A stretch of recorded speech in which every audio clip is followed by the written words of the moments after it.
look, I worked, like you said, in the belly of the beast. I worked on Wall Street for 15 years. I worked at Bankers Trust in New York City. I worked at First National Bank of Chicago. I've worked in London for an interdealer broker. I've done everything under the sun.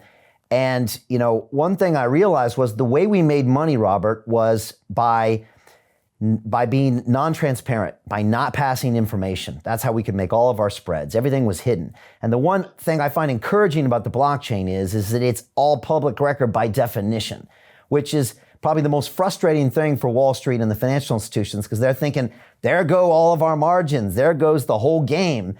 And so in a way, like you said, it's refreshing. It's better than the salt water. And it's nice to see this is getting some traction.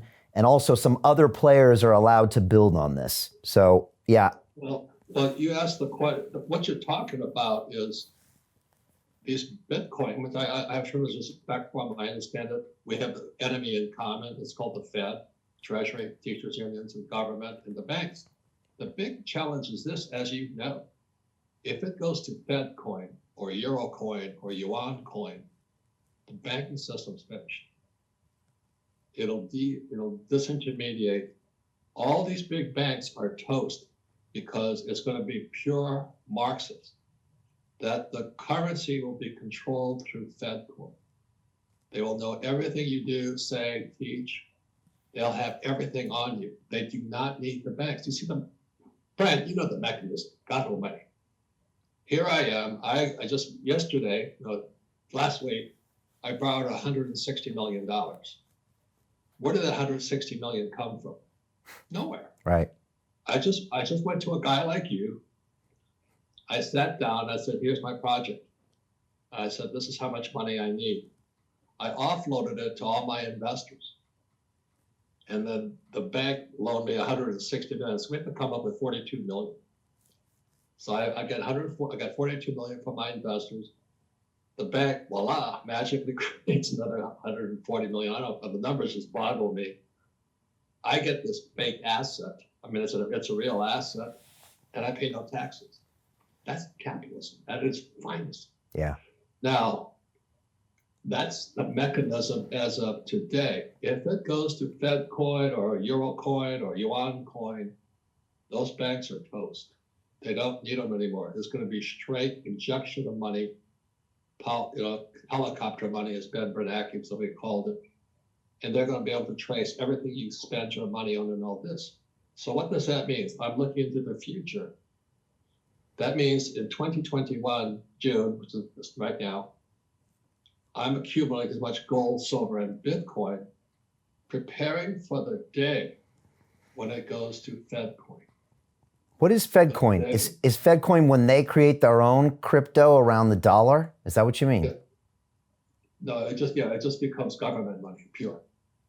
Okay. And then Bankers Trust, Goldman Sachs, a lot, gone. They don't need them.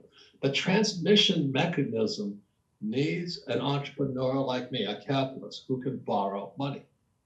Because if I don't borrow money, money doesn't come into existence. I mean, you know that. That was 71 when Nixon took the dollar off the gold standard. It became debt. So the transmission mechanism required the guys you work for, the big banks, to have guys like me come in who say, I got this project. We get out the straw hat and the cane, and we do the dog and pony show. I mean, you know what I'm talking about. Yeah. And then the transmission mechanism, it goes to guys like me. And that's how money gets into the economy.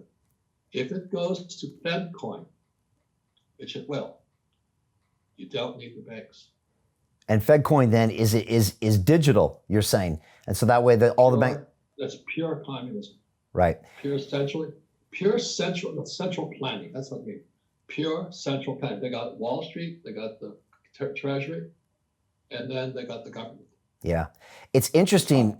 Robert, when you say centralized finance reminds you of communism and Marxism, and most people would, especially Americans, would have a knee-jerk response and say, what do you mean the Fed? That's like as American as apple pie. What are you talking about? We're capitalists, we're about the free market. And you're thinking, well, hold on a second. It's actually not true, because this is a centralized system that's trying to be controlled by a government. It's trying to brainwash the people. It's starting to sound a lot like those former communist regimes. That's the point you're trying to make here, right? We're going that way as opposed to the other way, towards more freedom and less government. Yeah. So, I mean, there's this great book. It's called The Preacher from Jekyll Island, written by my friend G. Edward Griffin. As you can see, Brian, I flunked out of school. I'm not a good student, but I do study. So I read this book about 5 times to understand how the Fed operated. So the Fed was created in 1913. Guess what else was created in 1913? IRS, Internal Revenue Service. So if you get the big picture, that's why you Bitcoin guys, you're peeing in the ocean of abundance. There's so much more money to be made, but as a capitalist, I don't need money. I just store my money in gold, silver, Bitcoin, Ethereum, just because where else am I going to put it? Right. So you're... But Brian, all I use is debt. Right.